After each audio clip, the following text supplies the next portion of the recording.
Driving our discussion inside politics today is a president, and you'd have to say a presidency in crisis, both abroad and here at home. With me to share their reporting and their insights this morning, Nia Malika Henderson of The Washington Post, Manu Raju of Politico. Let's start with Ukraine. The president speaks to President Putin again. He essentially says, my words, not his, but this will not stand. We view this referendum as unconstitutional, but we're starting to hear more criticism from Republicans, so perhaps it's political, that the president is weak and that he's soft and that somehow he invited this by his actions. I want you to listen to someone we don't hear from that often anymore, but the former Secretary of State, Condoleezza Rice, speaking over the weekend to the California Republican Convention, saying the United States must stand with the people of Ukraine.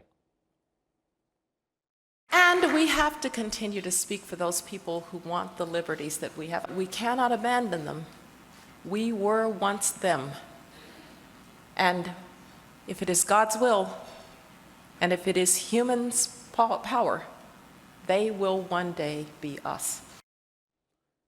Nia, she didn't use the term, but in an interview with the New York Times, David Sanger, she seems to suggest the president was naive, that he had this hope that as he pulled back from Iraq and pulled back from Afghanistan, that good intentions would fill the void and that it's not necessary to project American power.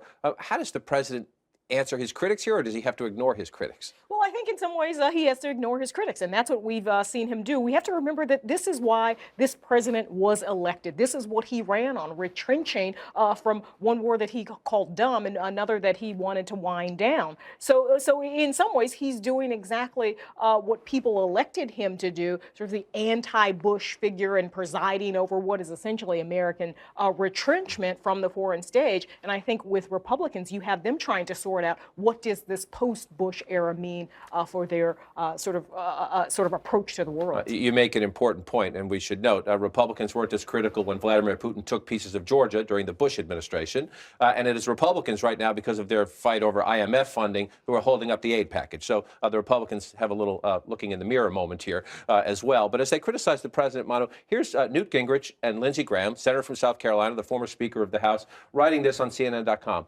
Theodore Roosevelt is famous for a foreign policy he summarized as speak softly and carry a big stick. Obama's foreign policy is closer to scream loudly and carry no stick. Their point especially is that after drawing red lines in Syria, he didn't do anything. The president is paying a price for that a bit, at least in the political debate, is he not? That's right. I mean, there's really the defense hawks. Their biggest concern is the fact that the president did not carry through with that Syria threat, really backed off of that. The White House says that they're happy to resolve that diplomatically, but the defense hawks say that, hey, this is the reason why Putin is not listening to you. This is the reason why we need to amp up our push, sanctions, more military aid. What Graham and Gingrich here also saying is push for more natural gas exports to alleviate that harm that Russia could pose to different European economies. The issue, though, for anything else through Congress is, as we've seen, getting simply a $1 billion in loan guarantees, which is widely supported by both parties, is difficult to move quickly through the process. They'll eventually pass that, but that'll be hard. Now, what do you do if you add more military aid? What do you do if you continue to up the price tag? It's just going to get a lot harder and politically difficult. It may not even happen in this Congress.